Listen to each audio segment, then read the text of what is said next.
معراج کمال معجزات مصطفیٰ صلی اللہ علیہ وآلہ وسلم ہے۔ یہ وہ عظیم خارق عادت واقعہ ہے جس نے تسخیر کائنات کے موقفل دروازوں کو کھولنے کی ابتدا کی۔ انسان نے آگے چل کر تحقیق و جستجو کے بند کواڑوں پر دستک دی اور خلا میں پیچیدہ راستوں کی تلاش کا فریضہ سر انجام دیا۔ رات کے مختصر سے وقفے میں جب اللہ رب العزت حضور رحمت عالم صلی اللہ علیہ وآلہ وسلم کو مسجد حرام سے نہ صرف مسجد اقصیٰ تک بلکہ جملہ ساوی کائنات کی بے انت وسعتوں کے اس پار قاب قوسین اور او ادنا کے مقامات بلند تک لے گیا اور آپ مدتوں وہاں قیام کے بعد اسی قلیل مدتی زمینی ساعت میں اس زمین پر دوبارہ جلوہ افروز بھی ہو گئے۔ سفر معراج کے پہلے مرحلے پر سفر جاری تھا کہ حضور رحمت عالم صلی اللہ علیہ وآلہ وسلم کا گزر حضرت موسیٰ علیہ السلام کی قبر انور کے قریب سے ہوا۔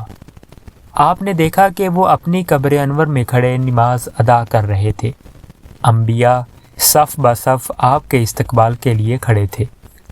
جب یہ مقدس قافلہ بیت المقدس پہنچا تو باب محمد آپ صلی اللہ علیہ وآلہ وسلم کے استقبال کے لیے کھلا تھا۔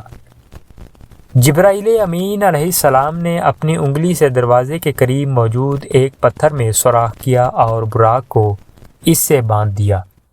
پھر آپ صلی اللہ علیہ وآلہ وسلم بیت المقدس میں داخل ہوئے تو تمام انبیاء کرام علیہ السلام آپ کی تعظیم، اکرام اور احترام میں منتظر تھے۔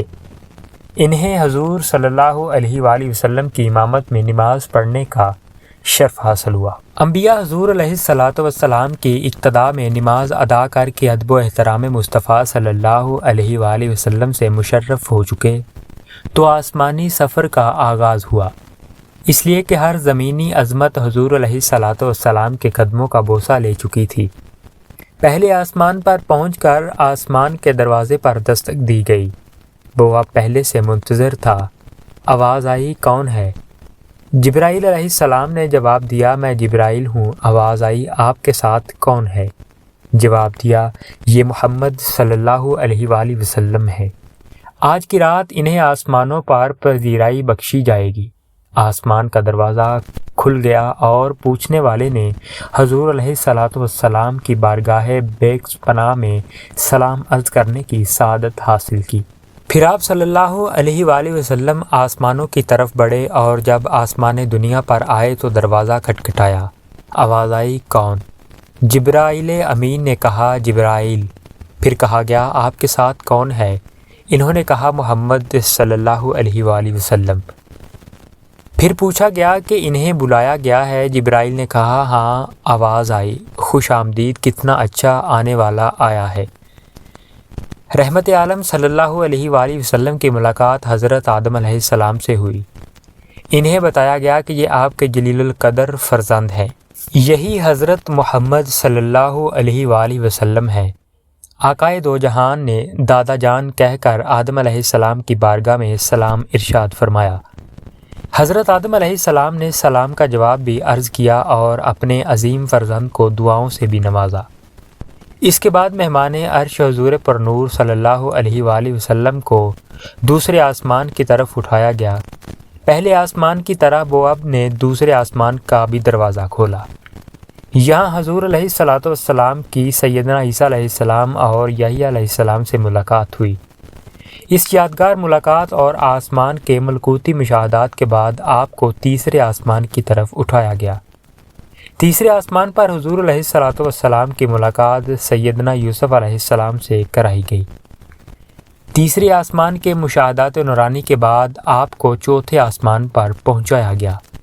چوتھے آسمان پر تاجدار کائنات صلی اللہ علیہ وآلہ وسلم کی ملاقات حضرت ادریس علیہ السلام سے کروائی گئی۔ اسی طرح حضور علیہ السلام سفر معراج طے کرتے ہوئے پانچویں آسمان پر پہنچے تو وہاں حضرت ہارون علیہ السلام سے ملاقات ہوئی۔ چھٹے آسمان پر حضور علیہ السلام کی ملاقات سیدنا موسیٰ علیہ السلام سے ہوئی۔ حضرت موسیٰ علیہ السلام کی چشمان مقدس اشکبار ہو گئیں۔ حضور علیہ السلام کی عظمت و رفعت کو دیکھ کر رشک کے آنسو چھلک پڑے۔ آپ کی زبان اقدس سے بے اختیار نکلا کہ خدائے بزرگ و برتر کے یہ وہ برگزیدہ رسول ہیں جن کی امت کو میری امت پر شرف عطا کیا گیا۔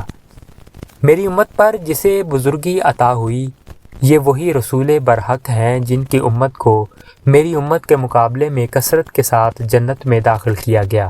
مہمان ذی حشم حضور رحمت عالم صلی اللہ علیہ وآلہ وسلم کی ملاقات 7ویں آسمان پر حضرت ابراہیم علیہ السلام سے ہوئی۔